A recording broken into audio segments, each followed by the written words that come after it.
Membaca bacaan dan mengetahui isi bacaan. Pengertian kalimat langsung. Pada dasarnya, kalimat langsung adalah kalimat yang langsung diucapkan oleh seorang pembicara. Menurut Kosasih, menyatakan bahwa kalimat langsung merupakan kalimat yang secara cermat menirukan sesuatu yang telah diujarkan oleh seseorang.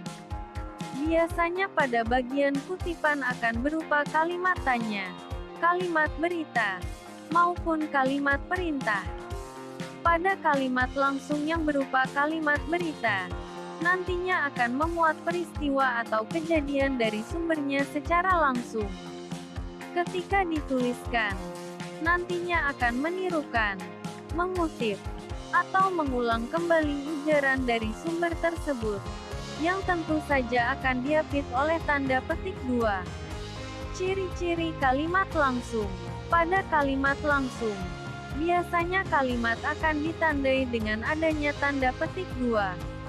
Huruf pertama pada kalimat yang dipetik akan menggunakan huruf kapital. Kalimat petikan dan kalimat pengiring dipisah menggunakan tanda baca koma.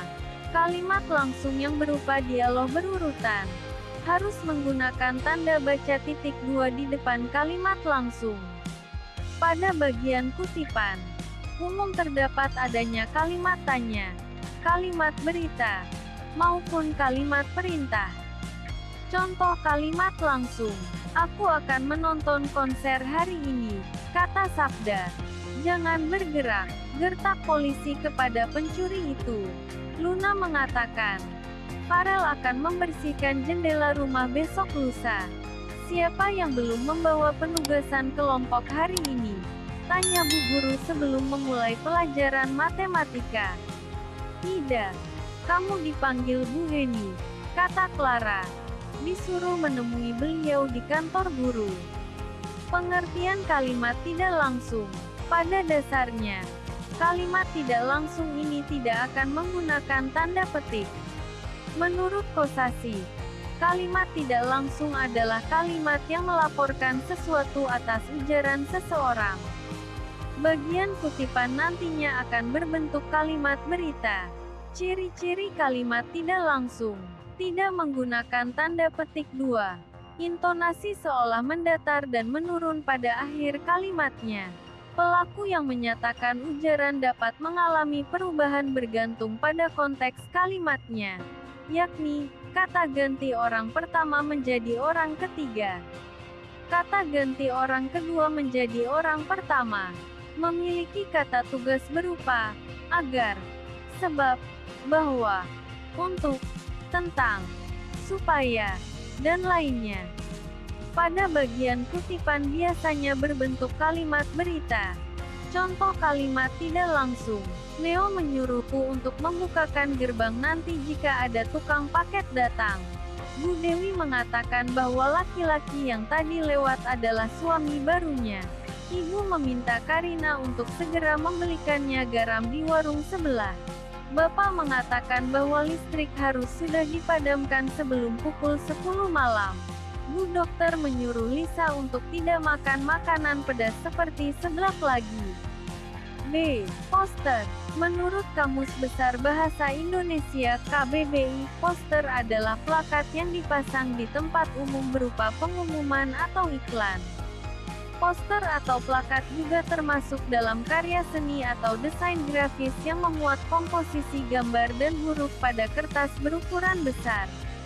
Biasanya poster digunakan sebagai sarana untuk mempromosikan produk, kegiatan, seputar pendidikan, jasa, dan lain-lain.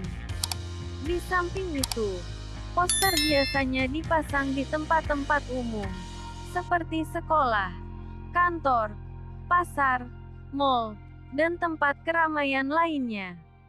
Poster mengandung informasi yang bersifat mengajak orang.